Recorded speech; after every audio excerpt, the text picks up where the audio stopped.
knows what the hell is going on. There's never been anything like this. We will not let them silence your voices. We're not going to let it happen. He started that right. Much like a Trump rally. It started with the president's supporters gathered together. Yeah. They have a lot of enthusiasm.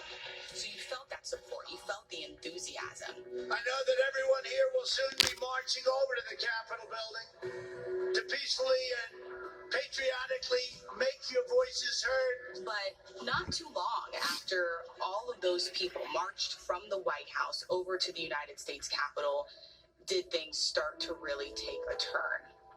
And when it did, it was absolute chaos.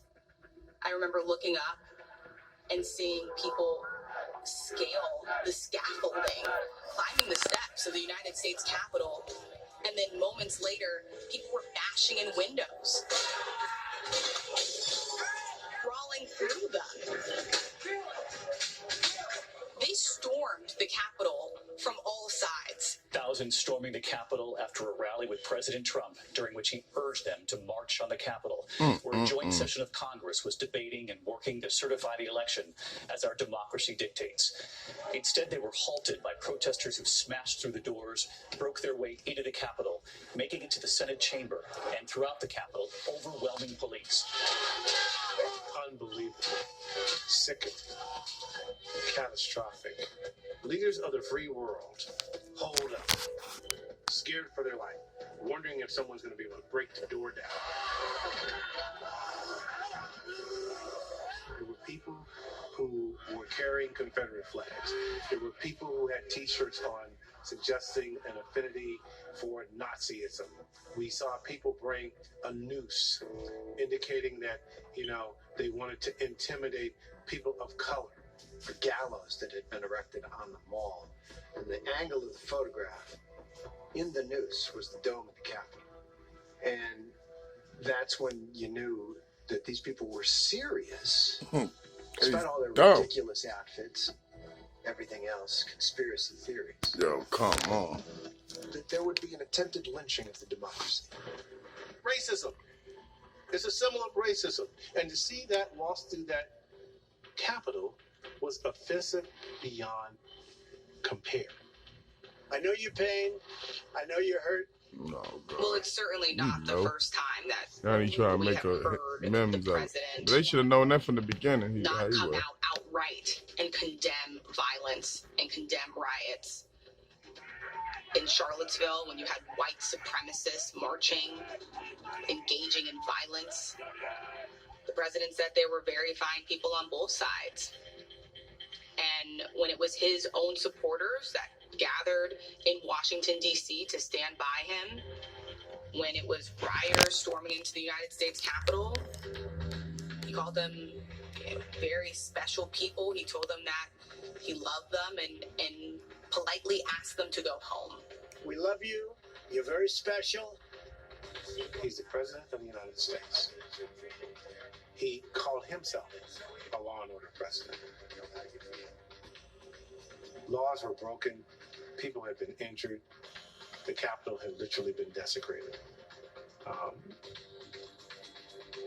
That particular speech in that moment, that statement, will be analyzed, I believe, for many years to come.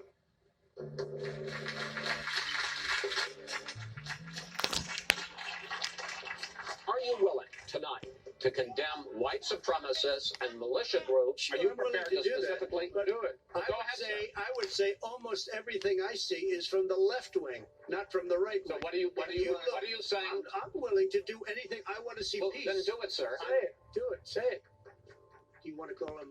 What do you want to call him? Give me a name. Give me a white name. Supremacists and right supremacists and right boys, stand back and stand by. But I'll tell you what. Stand back and stand by. Presidential debate.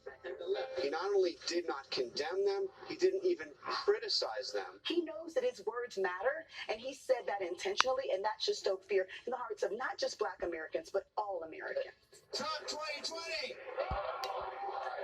Trump 2020! The The nation's spotlight suddenly thrust upon the Proud Boys, an extremist far-right group founded in 2016. Its leaders describe themselves as a Western chauvinist organization, but experts we spoke with said they've made allies of white supremacists. The Proud Boys are a neo-fascist group that believes society is stronger when it's male-dominated and based on Western cultural values. What makes them dangerous is their willingness to use violence to spread their ideological beliefs. Even the Proud Boys founder seemed taken aback as his reaction was live-streamed during the debate. Just days before, the Proud Boys had gathered in Portland, Oregon, where the fractures in American culture were vividly displayed. As members of the Proud Boys and counter-protesters held opposing rallies. One of the ways Proud Boys will communicate their ideology is by self-deploying to protests where they will engage in activities where they can claim they are providing security. Law enforcement organizations have no need for armed vigilantes, particularly those that are ideological extremists. The presidential debate moment was not the first time President Trump has faced criticism for not denouncing white power groups.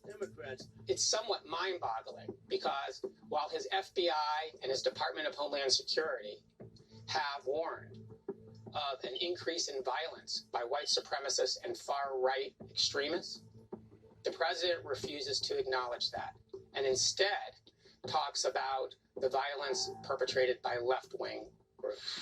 It's an accusation the president has faced for years, again and again. Are you concerned that you might be stoking more racial violence or more racial discord? The president did address the issue the day after the presidential debate when pressed by ABC News' Kira Phillips. Follow up. White supremacists, they clearly love you and support you. Do you welcome that? I want law and order to be a very important part. It's a very important part of my campaign. But do you denounce them? Do you denounce I've always denounced any form of white any supremacy? any form of any of that. You have to denounce. Can I follow up to that, Mr. President? Clearly, there is anger in our country. That's how Trump won in 2016, was recognizing that there was deep-seated discontent with the way things were. There was anger and exploited it. And then worse, it became really clear that his rhetoric was inspiring violence. An ABC News investigation found that since Donald Trump emerged as a presidential candidate in 2015, at least 20 people charged with hate-fueled assaults or threats cited Trump specifically in connection to their actions. We couldn't find any such cases tied to either President Bush or President Obama. At a gas station in Bellevue, Washington, a man accused of trying to run down two brothers with his truck and threatening to kill them for being Muslim. I think I said, please get out of my country because I don't like him. And this is why I like Trump. And he's doing the same thing as I feel, wants him out of our country. That's my head, bro. This is for Trump.